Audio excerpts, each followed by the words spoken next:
Corona काल में unlock 1 शुरू होने के बाद से ही पेट्रोल और डीजल के दाम में बढ़ोतरी का सिलसिला जारी है। लगातार 18वें दिन भी तेल कंपनियों ने डीजल के दाम बढ़ा दिए। हालांकि 17 दिन बढ़ोतरी के बाद पेट्रोल के दाम आज नहीं बढ़े, लेकिन डीजल के दाम बढ़ने का असर ये हुआ है कि दिल्ली में पहली बार डीजल पेट्रोल से भी महंगा हो गया है। पेट्रोल के दाम में आज कोई बदलाव नहीं हुआ, लेकिन डीजल के दाम में 48 पैसे प्रति लीटर की बढ़ोतरी हुई। इस बढ़ोतरी के बाद दिल्ली में अब डीजल के दाम 79 रुपये 88 पैसे प्रति लीटर हो गए हैं, जबकि पेट्रोल के दाम 79 रुपये 76 पैसे प्रति लीटर है। पिछले 18 दिन में डीजल के दाम 10 रुपये 25 पैसे प्रति लीटर तक बढ़े। मुंबई में भी पेट्रोल के दाम में कोई बढ़ोतरी नहीं हुई है। वहां पर पेट्रोल के दाम 86 रुपये 49 पैसे है, जबकि डीजल के दाम 45 पैसे बढ़े हैं, जिसके बाद कीमत 78 रुपये 16 पैसे हो गई है। पहले भैया फुल कराते थे, कम से कम 1000 रुपए का डलाते थे, अब 100-200 का डला रहे हैं। क्या किया जाए? डीजल बढ़ रहा है, इससे बहुत फर्क पड़ेगा, बहुत ज़्यादा। सारी तो चीज़ इससे महंगाई है। इसी से जो सामान जाएगा, भाड़ा जाएगा, या डीजल पेट्रोल जितना भी सामान गाड़िए से जाएगा, तो जो भाड़ा बढ़ेगा तो सामान भी बढ़ेगा। डीजल का दाम बढ़ रहा है, सरकार किसान आदमी को कोई फायदा नहीं है। अरे हम तो चाह रहे हैं कि सस्ता हो, लेकिन ये सस्ता होने की गुंजाइश नहीं। दिन प्रतिदिन कहीं 2 रुपये कहीं 4 रुपये ऐसे करके बढ़ रहा है। इतना नहीं बढ़ना चाहिए, आम पब्लिक के लिए दिक्कत हो जाएगी। डीजल के दाम बढ़ रहे हैं तो किसानों को बड़ी परेशानी हो रही है। धान लगाना है, सींचना है, तमाम काम है किसानों के, जिसमें पानी की ज़रूरत पड़ती है ज़्यादा से ज़्यादा, तो उनको बहुत कष्ट इस समय हो रहा है। पेट्रोल और डीजल की कीमतों पर राहुल गांधी ने मोदी सरकार पर इस बीच हमला बोल दिया है। चीन के साथ सीमा विवाद पर लगातार सरकार को घेर रहे राहुल गांधी ने आज कोरोना और तेल के बढ़ते दामों के बहाने सरकार पर निशाना साधा है।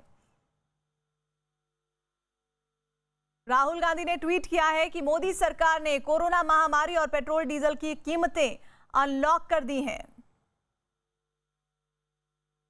लगातार महंगे होते पेट्रोल और डीजल के दाम पर सियासत भी गरमाने लगी है। कांग्रेस समेत कई विपक्षी दलों में तेल के दाम में बढ़ोतरी को लेकर लगातार गलत सरकार को ठहराया जा रहा है, और इस मुद्दे पर कांग्रेस और बीजेपी के बीच जमकर वार पलटवार भी हुआ है। बीजेपी जहां तेल के दाम बढ़ाने के फैसले को जायज बता रही है, तो वहीं कांग्रेस ने बढ़े दाम को आर्थिक आतंकवाद बताया। पास लॉकडाउन के समय कोई रेवेन्यू नहीं था, और अगर रेवेन्यू नहीं है तो सरकार जो इतने सारे स्कीम जो गरीबों के लिए अनाउंस किया है, उसकी भी जिम्मेदारी तो सरकार की है, उसको फंड करना है। मध्यम वर्ग के लिए जो स्कीम है, जैसे लिक्विडिटी सपोर्ट, अगर तेल की बढ़ी कीमतों के खिलाफ चंडीगढ़ में कांग्रेस की छात्र इकाई एनएसयूआई ने अनोखा प्रदर्शन किया। एनएसयूआई ने कार्यकर्ताओं ने पंजाब यूनिवर्सिटी के पास सेक्टर 15 में साइकिल रिक्शा से गाड़ी को खिंचवाकर विरोध जताया। इस दौरान प्रदर्शन कर रहे लोगों ने मोदी सरकार के खिलाफ जमकर नारेबाजी की। चंडीगढ़ में एनएसयूआई से जुड़े छात्र प्रदर्शन कर रहे हैं। पेट्रोल और डीजल की बड़ी कीमतों को लेकर ये प्रदर्शन किया जा रहा है। यहाँ पर एक हाथ रिक्शा है जिससे कार को बांधकर खींचा जा रहा है, और ये लोग दिखाना चाह रहे हैं कि पेट्रोल और डीजल की जो कीमतें बढ़ी हैं उसमें सड़कों पर वाहन चलाना काफ़ी मुश्किल है। यही बात का संदेश देने के लिए लोग यहाँ पर लगातार रिक्शा से कार को खींच रहे हैं। ये किस तरह का प्रदर्शन है, क्या बात आप लोग कहना चाह रहे हैं? सर, जो आपको पता है आज के टाइम में पेट्रोल डीजल के रेट कितने हाई हो चुके हैं, तो जो आम मजदूर है और आम फार्मर है, तो आजकल आपको पता है कि जीरी लगने का टाइम है, चावल लगते हैं खेतों में, धान लगती है खेतों में, तो उस टाइम में जिम्मेदार है जो फसल उगाता है वो क्या करेगा? 80 से ऊपर डीजल हो चुका है। तो रिक्शा से गाड़ी खींचकर यही बात रिक्शा से गाड़ी खींच के यही बात हम दिखाना चाहते हैं सरकार को कि आने वाला टाइम इससे भी गलत होएगा। पेट्रोल डीजल की कीमतों को लेकर ये प्रदर्शन हो रहा है। मैं आपको दिखाना चाहूंगा कि हाथ रिक्शा यहाँ पर एनएसयूआई के कार्यकर्ता खींच रहे हैं, और उसके साथ एक कार बांधी गई है, और इस कार को खींचकर ये जताने की कोशिश की जा रही है कि अगर पेट्रोल और डीजल की कीमतों में ऐसी बढ़ोतरी जारी रही तो जो 4 व्हीलर्स हैं, 2 व्हीलर्स हैं, उनका सड़कों पर चलना मुश्किल होगा। तेल की बड़ी कीमतों के खिलाफ वाराणसी में कांग्रेस ने अनोखा प्रदर्शन किया है। कांग्रेस के कार्यकर्ताओं ने बैलगाड़ी से गाड़ी को खिंचवाकर अपना विरोध जताया। कांग्रेस कार्यकर्ताओं ने सरकार पर दाम बढ़ाकर लोगों पर ज्यादा बोझ डालने का आरोप लगाया। प्रदर्शन कर रहे लोगों ने सरकार से पेट्रोल डीजल के दाम घटाने की मांग की। इंटरनेशनल मार्केट में आज की तारीख में 18 से 20 रुपये डीजल और पेट्रोल का दाम है, और मोदी सरकार इसे 80 तक पहुंचा दी है। पहली बार 70 सालों में डीजल और पेट्रोल का दाम बराबर हो गया है। हम इसका विरोध करते हैं। इससे महंगाई बढ़ेगी, सरकार अपने खजाने में पैसा इकट्ठा कर रही है, लेकिन जनता त्रस्त है कोरोना के इस पीरियड में और मजबूरन इस पे आज प्रदर्शन करना पड़ा है। और इधर कोरोना महामारी के खौफ के बीच हर आदमी ये जानना चाहता है कि अस्पतालों में कोरोना के मरीजों का इलाज कैसे होता है, कोविड अस्पतालों में क्या सुविधाएं मिलती हैं। ये जानने के लिए न्यूज़ 18 की टीम दिल्ली के पास नोएडा के यथार्थ अस्पताल पहुंची। यथार्थ अस्पताल को यूपी सरकार ने कोविड अस्पताल घोषित किया है। यहाँ पहुंचकर हमारी टीम ने कोरोना के इलाज से जुड़ी हर बात की जानकारी ली। देखते हैं कि कोविड अस्पताल में मरीजों का इलाज कैसे किया जाता है।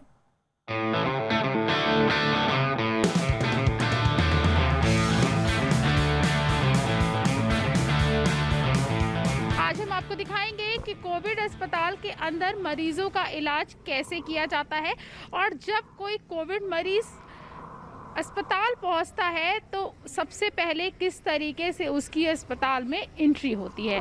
मेडिसिन विभाग के एमएस हमारे साथ मौजूद हैं, डॉक्टर सुनील रूही से बात करेंगे। सर ये बताइए कैसे एंट्री होती है जब कोविड मरीज कोई आपके अस्पताल पहुंचता है। ये कोरोना अस्पताल की हमारी एक लाइन ऑफ कंट्रोल होती है। इस लाइन ऑफ कंट्रोल के अंदर कोई भी बिना पीपीई किट के नहीं जा सकता है एक्सेप्ट पेशेंट। सिर्फ मरीज ही इसमें बिना पीपीई किट के जाता है। जैसे ही कोई मरीज आता है तो ये हमारे वार्ड बॉय जो है पेशेंट को लेते हैं और अंदर इस गेट से अंदर चले जाते हैं, जो कि एक इमरजेंसी एरिया है। चलते हैं अंदर और लोगों को दिखाते हैं कि अस्पताल के अंदर जो कोविड मरीज है उनका इलाज कैसे किया जाता है, L1, L2 और L3 को कैसे डिफाइन किया जाता है और कैसे मरीजों का इन तीनों कैटेगरी में डिफाइन करके इनका इलाज करते हैं। तो चलिए अंदर चलते हैं और दिखाते हैं कि किस तरीके से इलाज का प्रोसेस है। अब हम उस एरिया में आ चुके हैं, कोविड एरिया जिसको बोलते हैं, और कोविड एरिया में कोविड के अंदर जाने के लिए सबसे ज़रूरी और सबसे इम्पोर्टेंट जो है वो है पीपीपी किट।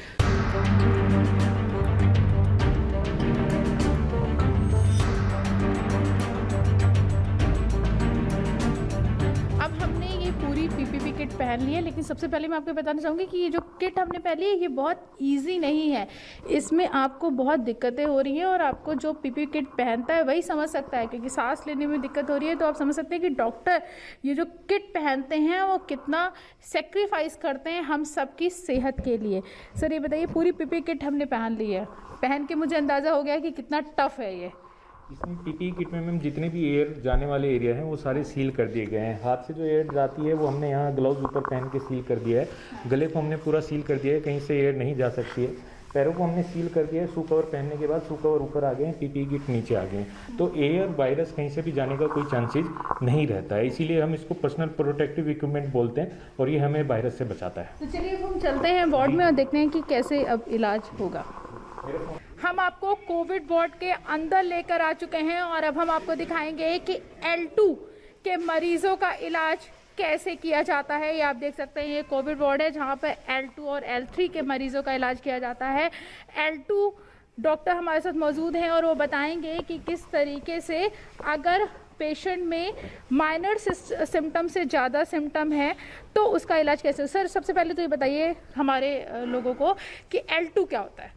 L2 में वो मरीज आते हैं जिनका जो है कोरोना में लंग इन्वॉल्वमेंट हो जाता है, लंग में निमोनिया डेवलप हो जाता है। उन मरीजों को लगातार मॉनिटरिंग की ज़रूरत होती है, लगातार ऑक्सीजन की ज़रूरत होती है और उनमें हमारे पास जो है ट्रीटमेंट ऑप्शंस भी थोड़े से ज़्यादा हो जाते हैं। हम जितने भी L2 वाले मरीज होते हैं उनको इन बेड्स पे लेते हैं। यहाँ पे एक मॉनिटर होता है जो उनका कंटिन्यूस मॉनिटरिंग करता रहता है। इसमें जो है 4 चीज़ें 24 आवर मॉनिटर होती रहती है। सबसे पहले पल्स रेट, BP और ऑक्सीजन की मात्रा कितनी है। यहाँ से हम उनको ऑक्सीजन कंटिन्यूसली सपोर्ट देते रहते हैं। एक हमारा डॉक्टर 24 आवर इस केबिन में होता है जो इनको मॉनिटर करता रहता है। तो आपने ये थे L2 के मरीज़ क्या होते हैं ये आपने डिफाइन किया, और सबसे इम्पॉर्टेंट L3 जहाँ पर हमको वेंटिलेटर की ज़रूरत पड़ती है, ICU की ज़रूरत पड़ती है और जो मरीज़ होता है वो क्रिटिकल होता है, लेकिन ऐसी कंडीशन कम होती है। हमारे साथ डॉक्टर मौजूद हैं, वो बताएंगे। सर बताइए L3 मरीज क्या होते हैं। Doctor Rahul Singhu, I am the head of anaesthesia and critical care and I am looking after the Covid ICU patients here. हमारे पास L3 पेशेंट्स जो होते हैं वो जो बहुत ही सिक पेशेंट्स होते हैं जिनमें कोविड-19 की वजह से निमोनिया बहुत गंभीर रूप ले चुका होता है और उनको बाईपैप की और वेंटिलेटर की ज़रूरत होती है। तो उनके लिए हमारे पास बहुत सारी सुविधाएं हैं, बहुत सारी लेटेस्ट मशीनें हैं और उनको सैनिटाइज़ करके रखने के लिए सबसे पहले हमारी जो मशीन है, जैसे ही आईसीयू में पेशेंट आता है तो हम इस मशीन से मरीज़ को और उसके पूरे बॉडी को सैनिटाइज करके हम तब अंदर लेते हैं। इस मशीन से सैनिटाइजेशन के लिए केमिकल निकलता है जो पूरी बॉडी को अच्छे से सैनिटाइज कर देता है। ये हमारा बाईपैप है, ये इसके मास्क हैं, इसके अलग अलग साइजेस होते हैं, ये इसकी बैटरी कनेक्टर है और इसको हम यूज़ करते हैं, मरीज़ पे लगाते हैं। बाईपैप बेसिकली एक मशीन होती है जो आपके ऑक्सीजन और कार्बन डाइऑक्साइड लेवल्स का उसको मेंटेन करती है। कोविड के जो अभी मरीज आ रहे हैं उनमें वेंटिलेटर की जरूरत कम पड़ती है। अभी जो मरीज आ रहे हैं उनमें ज़रूरत कम पड़ रही है, बिल्कुल सही बात है, लेकिन जिन मरीजों में कोई और कोमॉर्बिडिटी है, जो डायबिटिक हैं, हाइपरटेंसिव हैं, कोई हार्ट की प्रॉब्लम है और जिनकी उम्र 50 से ज़्यादा है, तो उनमें रिस्क बहुत हाई रहता है। जिन्हें अंडरलाइंग और कोई डिजीज़ भी है तो उनमें बहुत हाई रिस्क होता है कि हम इसका इस्तेमाल करें, क्योंकि यही एक मशीन है जो भगवान बन के सामने आती है और बिल्कुल आराम देती है। मतलब लेकिन लोगों को पैनिक होने की जरूरत नहीं है, ये लास्ट स्टेज है, यहाँ तक पहुँचने बहुत बिल्कुल नहीं होना। ऐसा नहीं कि इस मशीन पे आने के बाद लोग ठीक नहीं होते, इस मशीन पे आने के बाद लोग ठीक भी होते हैं, निकलते भी हैं और इम्प्रूव भी करते हैं। और कोविड में भी वेंटिलेटर पे लोग कम जाते हैं, क्योंकि कम जाते हैं, बिल्कुल कम जाते हैं। अभी केवल 10 से 12% ही लोग हैं जो वेंटिलेटर पे जा रहे हैं और इसमें से बहुत से ठीक होकर भी निकल रहे हैं। तो सुना आपने, आज हमने आपको दिखाया कि L1, L2, L3 क्या है और इन कोविड के जो मरीज़ हैं उनका इलाज क्या होता है। और हम फिर कह रहे हैं कि कोविड से पैनिक होने की ज़रूरत नहीं है, इससे डरने की नहीं, लड़ने की ज़रूरत है। और कोविड ठीक हो जाते हैं, जो मरीज़ हैं वो ठीक हो जाते हैं, इलाज डॉक्टर्स कर रहे हैं, अपनी पूरी टीम के साथ लगे हुए हैं। तो आपको इससे डरने की नहीं, लड़ने की ज़रूरत है।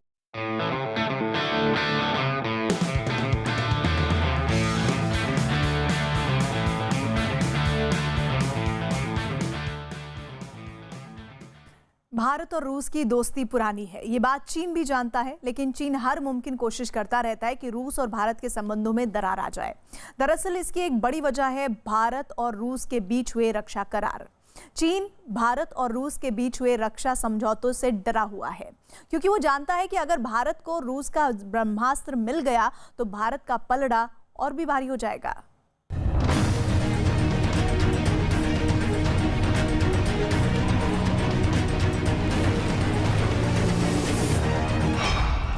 रूस ने अनसुनी की चीन की बात।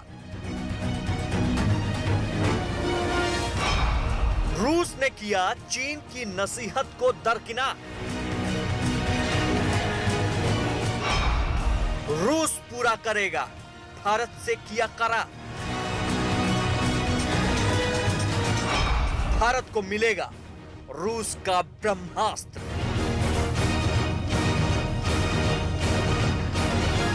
लद्दाख में सीमा पर चल रहे तनाव के बीच रूस ने भारत को भरोसा दिया है कि वो दुनिया के सबसे advance air defence missile system S-400 की जल्दी डिलीवरी करेगा। भारतीय रक्षा मंत्री राजनाथ सिंह के साथ बातचीत के दौरान रूस के उप प्रधानमंत्री यूरी इवानोविक बोरिसोव ने यह आश्वासन दिया है। भारतीय रक्षा मंत्री राजनाथ सिंह रूस में विक्ट्री डे परेड की 75वीं वर्षगांठ में शामिल होने गए हैं। इससे पहले चीन के सरकारी अखबार पीपल्स डेली ने रूस से अपील की थी कि वो भारत को नए हथियार न दे, लेकिन रूस ने चीन की अपील को दरकिनार करते हुए ये ऐलान कर दिया कि रूस और भारत के बीच हुआ रक्षा करार जल्द ही पूरा होगा। चाइना के मना करने के बावजूद भी रशिया जो है हिंदुस्तान की मदद करने को तैयार है। हिंदुस्तान को S-400 की पेमेंट भी हमने काफ़ी हद तक कर दी है और रशिया जो है हमको जल्द से जल्द ये मिसाइल सिस्टम देने को तैयार है। उसका कारण बड़ा सिंपल है, हमारे रशिया के साथ में तकरीबन 70 साल पुराने संबंध हैं और चाइना के संबंध अभी कोल्ड वॉर की समाप्ति के बाद बने हैं और वो मजबूरी वाले संबंध हैं। भारतीय रक्षा मंत्री राजनाथ सिंह के मुताबिक भारत और रूस के बीच विशेष सहयोग है और रूस ने भरोसा दिलाया है कि भारत के साथ किए गए समझौते तेजी से पूरे किए जाएंगे। रूसी उप प्रधानमंत्री से मेरी बातचीत बहुत सकारात्मक रही। महामारी की कठिनाइयों के बाद भी हमारे द्विपक्षीय संबंध बने हुए हैं। मुझे भरोसा दिलाया गया है कि जो समझौते किए जा चुके हैं उन्हें जारी रखा जाएगा। यही नहीं, कई मामलों में इनको बहुत कम वक्त में पूरा किया जाएगा। रूसी अखबार स्पुतनिक न्यूज की रिपोर्ट के मुताबिक भारत ने रूस को S-400 मिसाइल डिफेंस सिस्टम को जल्दी देने का आग्रह किया था, जिसे रूस सरकार ने मान लिया है। 2018 में भारत और रूस के बीच दुनिया के सबसे advance air defence missile system S-400 की डील हो चुकी है। ये डील $5 अरब यानी 40,000 करोड़ रुपए में फाइनल हुई थी।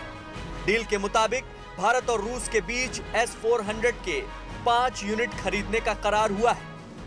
इसके अलावा भारत रूस से 31 फाइटर जेट भी खरीद रहा है।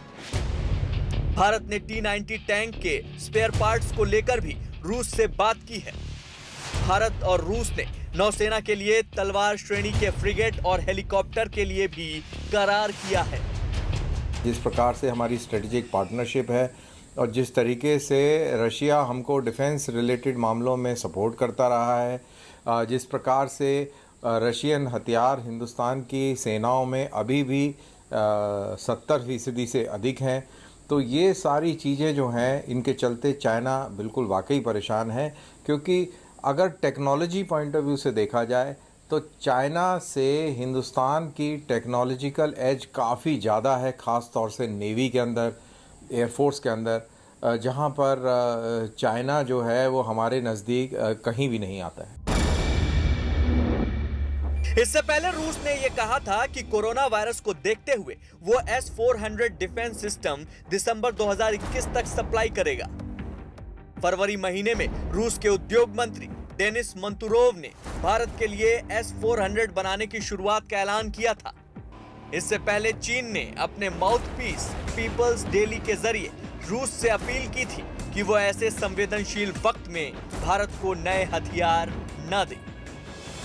चीन के सरकारी प्रोपेगेंडा अखबार पीपल्स डेली ने रूस को यहां तक नसीहत दे डाली कि वो भारत को हथियार न बेचे।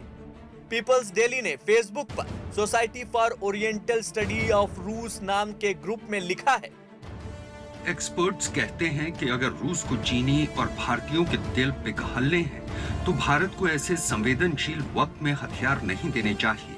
दोनों एशियाई ताकतें रूस की करीबी सहयोगी हैं। लद्दाख में चीन के साथ जारी तनाव के बीच भारत जल्द से जल्द 30 फाइटर जेट खरीदना चाहता है, जिनमें MiG-29 और 12 सुखोई 30 MK शामिल हैं।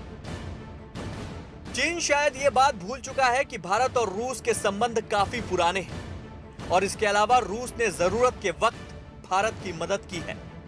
सूत्रों के मुताबिक लद्दाख में भारत और चीन के बीच तनाव को देखते हुए भारतीय वायुसेना ने रूस से 21 नए MiG-29 और 12 Su-30 MKI खरीदने का प्रस्ताव सरकार को भेजा है।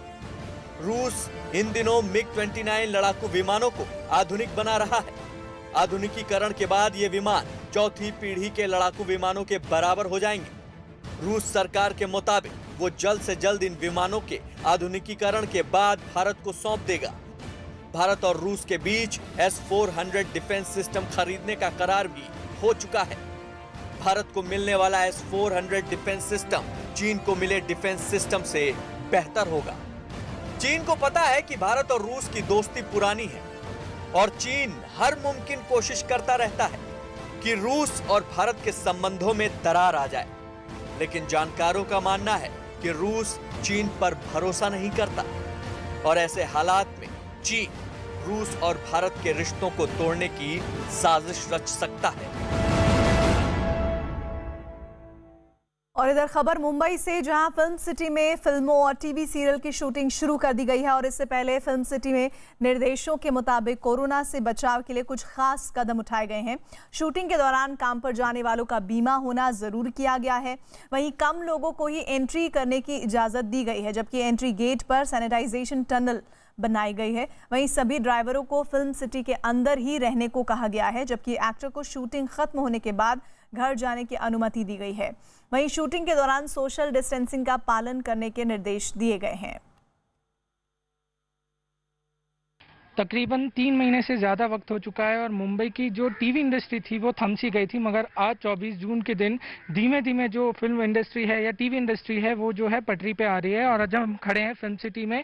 फिल्म सिटी में एक सेट है छोटी सरदारनी, जो शो बहुत ज़्यादा लोग पसंद करते हैं, बहुत ज़्यादा लोगों ने सहारा है। तो धीमे धीमे जो है जो इंडस्ट्री है वो पटरी पे आ रही है और शूट शुरू होते ही प्रोडक्शन की टीम है या प्रोड्यूसर्स की टीम है या फिल्म सिटी में जो भी लोग हैं बहुत ज़्यादा प्रिकॉशंस लिए जा रहे हैं, जिसकी वजह से कोरोना की बीमारी उनमें आ ना सके, या बहुत सारे प्रोटेक्शंस लिए जा रहे हैं। जैसे एक प्रोटेक्शन जो हम यहाँ पे देख रहे हैं, एक सेफ्टी प्रिकॉशन यहाँ पे लिया गया है, ये सैनिटाइजेशन टनल है, जिसपे जब भी कोई सुबह शिफ्ट के वक्त आएगा तो वो पहले इस टनल में जाएगा और इस टनल में सैनिटाइज होगा। मैं चाहता हूँ कि मेरे जो वीजे हैं वो थोड़ा सा दिखाएं कि ये जो सैनिटाइजेशन टनल है वो किस तरह काम करता है। ये ऑटो सेंसर टनल है, जैसे ही आप इस पे एंटर करेंगे तो सैनिटाइजेशन जो है वो शुरू हो जाएगा और ये सैनिटाइज होते हैं आपको फिर अंदर जाना होगा। तो ये सारी चीज़ों के साथ, इतने सारे प्रिकॉशंस के साथ मुंबई में जो है फिल्म सिटी में शूट की जो है शुरुआत हो गई है।